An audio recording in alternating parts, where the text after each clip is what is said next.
Hi dear students, welcome to this video.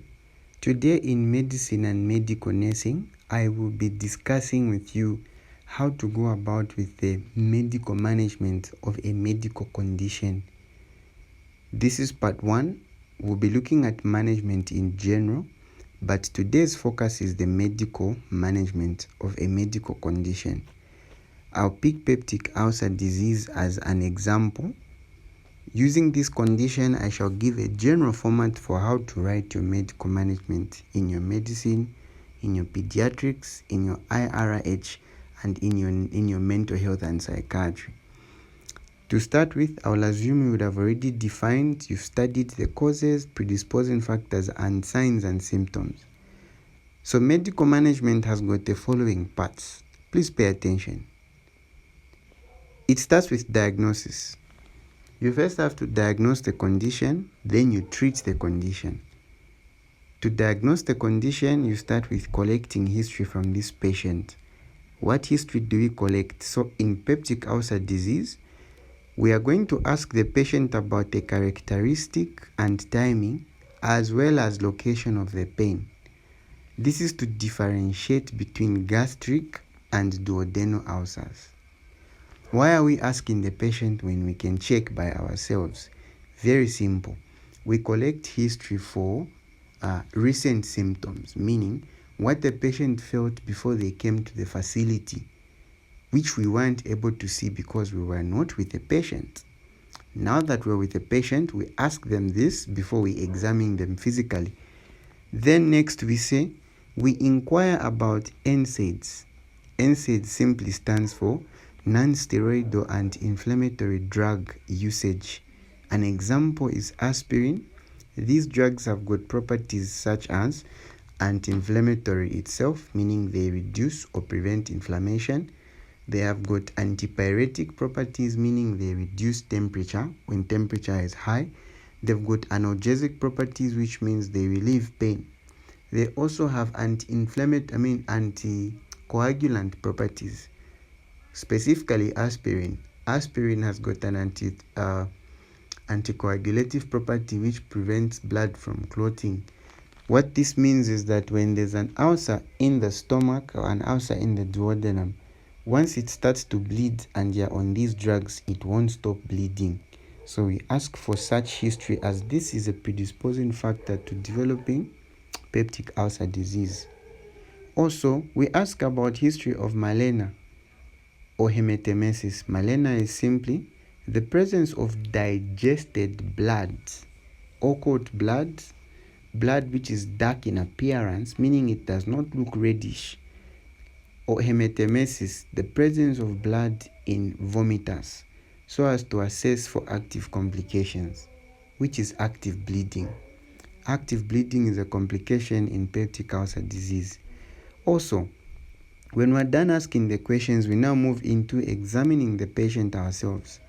Physical examination is done in the following approaches. The first one is inspection. Using sight, you inspect the patient and see if there are any complications, signs that you can relate to the condition you're diagnosing. The second one is palpation. You use your hands to feel, to touch, for certain characteristics that give you insights of what the condition is. Then there's what we call auscultation. Auscultation is when you use a stethoscope to listen for sounds that are emitting from the body, for example in the chest. And also we now use the last one, which is percussion. Percussion, which is the use of tapping sounds to determine the underlying characteristic of the tissue upon which you are conducting that assessment. So now, I will palpate the epigastric area, touching with your hands, for tenderness, which helps localize the source of pain. When you touch the patient's epigastric area, the patient expresses pain. This simply tells you that the part where you're touching is painful, which confirms that there is a wound there or there is inflammation. Secondly, I will perform a digital rectal exam and check too for occult blood to identify occult GIT bleeding. When you see the word occult, it simply means you can't see it plainly as blood, but it is hidden. Because it was digested, it looks dark brownish, or a greenish brownish type of color. That is still blood, but it is not reddish in color, meaning it's hidden. But you do a digital rectal examination, and when you pull out your fingers, you are able to see occult blood, which tells you that there was GI bleeding, gastrointestinal bleeding. We have this. The third point is I will assess for signs of peritonitis. For example, gagging and rigidity.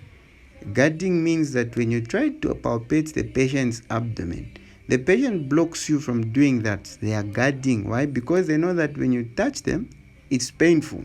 That is a sign of peritonitis. So we just assess that in order to rule out perforation, because it is very painful when there's a perforated peptic ulcer. All right, that perforated peptic ulcer allows the contents of the GIT to leak into the peritoneal cavity, and that causes inflammation, and the experience is very painful. We're done with physical examination. We now move to the investigations. In this section, we're doing the laboratory and radiological investigations. At the time when we tell the patient, no, you take these samples to the lab, no, go for a scan. At this point, we request for an upper endoscopy. Endoscopy is simply in telling us two things. Endo means inside. Oscopy simply means visualization. So the internal visualization of the upper GI, which is simply pushing in a flexible optical tube into the GIT to visualize the esophagus, the gastrum, as well as the duodenum for presence of active ulcers. Okay, you're able to see them visually with a camera. So this is a good standard for visualizing, as well as a mode of obtaining a biopsy. A biopsy is simply a tissue from the site, the affected site, which you intend to study. That's a biopsy. Then next, you order for an H. pylori test, meaning stool sample for microscopic culture and sensitivity, so as to guide antibiotic therapy.